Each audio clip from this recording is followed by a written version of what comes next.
Assalamualaikum warahmatullahi wabarakatuh.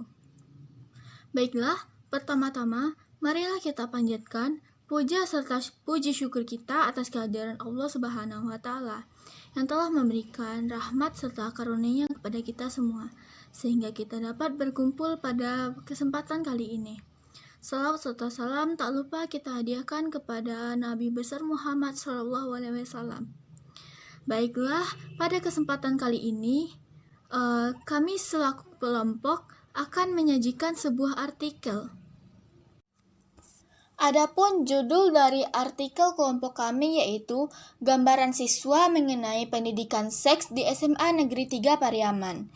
Dan artikel ini disusun oleh kelompok yang beranggotakan yang pertama yaitu saya sendiri, Ami Dwinanda Deva dengan NIM 2103147.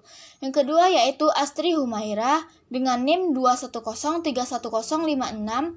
Dan yang ketiga yaitu Umi Kalsum Harahap dengan NIM 2103138.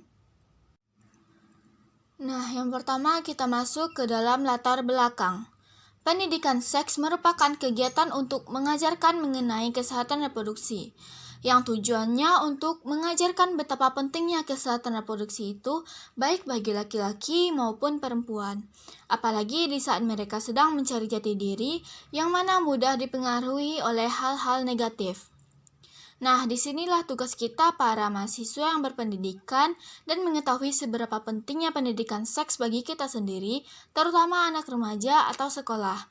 Beberapa hal penting tersebut yaitu: yang pertama, dengan adanya pendidikan seks, dapat meminimalisir angka kejahatan seksual atau pelecehan seksual bagi anak sekolah menengah.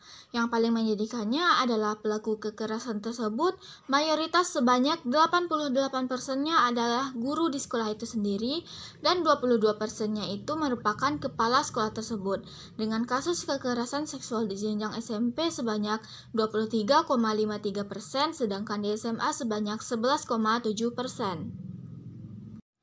Yang kedua, dengan adanya pendidikan seks, siswa sekolah menengah dapat lebih waspada dan berhati-hati dengan lawan jenisnya.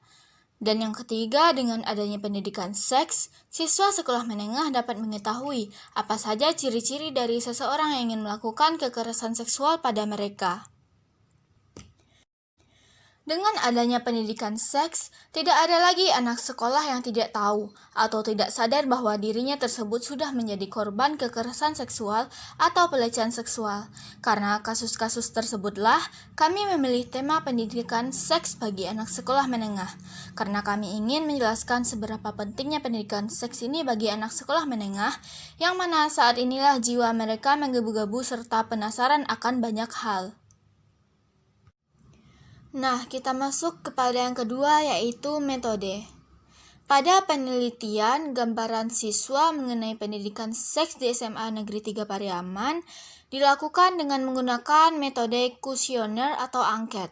Menurut Ana Salahuddin dalam bukunya Bimbingan dan Konseling, kuesioner atau sering pula disebut dengan angket merupakan suatu daftar yang berisi pertanyaan-pertanyaan yang harus dijawab atau dikerjakan oleh orang yang menjadi sasaran kuesioner tersebut.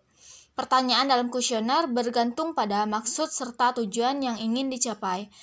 Dan dalam penelitian ini didapatkan 50 responden data yang diperoleh dengan pengisian kuesioner ini menggunakan media Google Form. Sekian penjelasan dari saya, selanjutnya akan dilanjutkan oleh Astri Humaira. Assalamualaikum warahmatullahi wabarakatuh. Saya Astri Humaira. Saya akan melanjutkan penjelasan dari teman saya Ami Dwinanda Deva. Nah, saya akan menjelaskan mengenai hasil dari data yang telah kami kumpulkan. Berikut penjelasannya.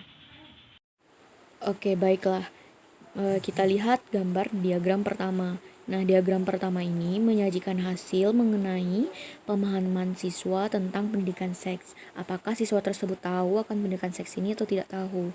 Nah, dari 50 orang siswa yang menjawab, hanya 30% yang tahu akan pendidikan seks dan 70%-nya itu tidak tahu. Padahal pendidikan seks ini bertujuan untuk menyadarkan betapa pentingnya kesehatan reproduksi yang mereka miliki, baik itu perempuan dan laki-laki, agar terhindar dari penyakit menular ataupun seks bebas. Lanjut, itu ada diagram kedua. Nah, diagram kedua ini menampilkan betapa penting pendidikan seks itu bagi remaja.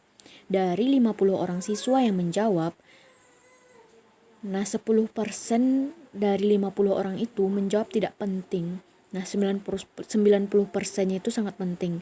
Nah, dari sini itu sangat baik dan cukup baik karena 90% dari 50 orang siswa itu menganggap bahwa pendidikan seks itu penting dan hanya 10% ini yang menganggap tidak penting.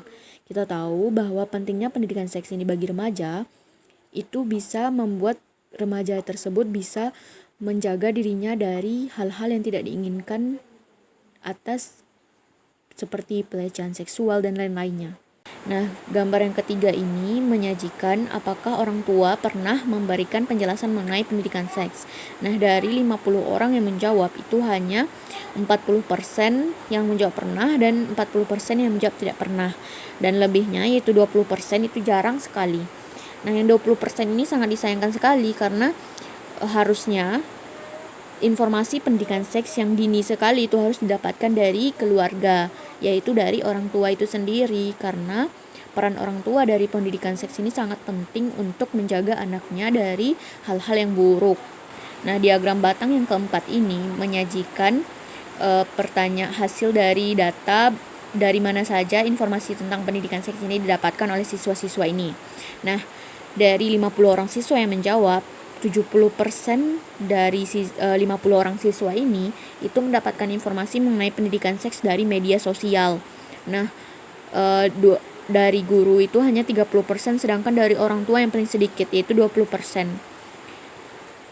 Seharusnya informasi yang paling banyak itu diterima dari orang tua, karena dari media sosial ini itu banyak sekali hal-hal yang tidak ada saringannya atau filternya. Nah, harusnya itu dari orang tua, karena orang tua bisa menyesuaikan kepada anaknya mengenai penjelasan tentang pendidikan seks ini. Saya Umi Kalsum Harahap, saya ingin melanjutkan pembahasan materi selanjutnya. Baiklah, kita lihat gambar diagram kelima ini. Gambar diagram kelima ini menyajikan apakah siswa atau siswi sedang berpacaran. Dari 50 orang yang menjawab itu hanya 10% menjawab iya dan 90% yang menjawab tidak. Sangat disayangkan yang menjawab 10% yaitu akan mendapatkan dampak negatif dari berpacaran seperti berhubungan seksual sebelum menikah. Kita lihat gambar diagram ke-6 ini. Gambar diagram ke-6 ini menyajikan apakah pernah bagian tubuh disentuh oleh lelaki yang bukan mahram. Dari 50 orang yang menjawab, itu hanya 10% menjawab pernah dan 90%-nya lagi menjawab tidak pernah. Sangat disayangkan, 10% menjawab pernah. Ini akan mengakibatkan menuju hubungan seksual di luar pernikahan. Gambar diagram ke-7 ini menyajikan pemahaman siswa tentang organ reproduksi. Dari 50 orang yang menjawab, itu hanya 20% menjawab sangat paham, 80% sedikit paham, 10% tidak paham. Sangat disayangkan yang menjawab 10% tidak paham tentang organ reproduksi. Padahal organ reproduksi adalah sistem organ seks dalam organisme yang bekerja sama yang bertujuan untuk reproduksi seksual. Baiklah, sekian pemaparan materi dari kelompok kami. Jika masih terdapat banyak kesalahan dan kekurangan, kami mohon maaf. Wassalamualaikum warahmatullahi wabarakatuh.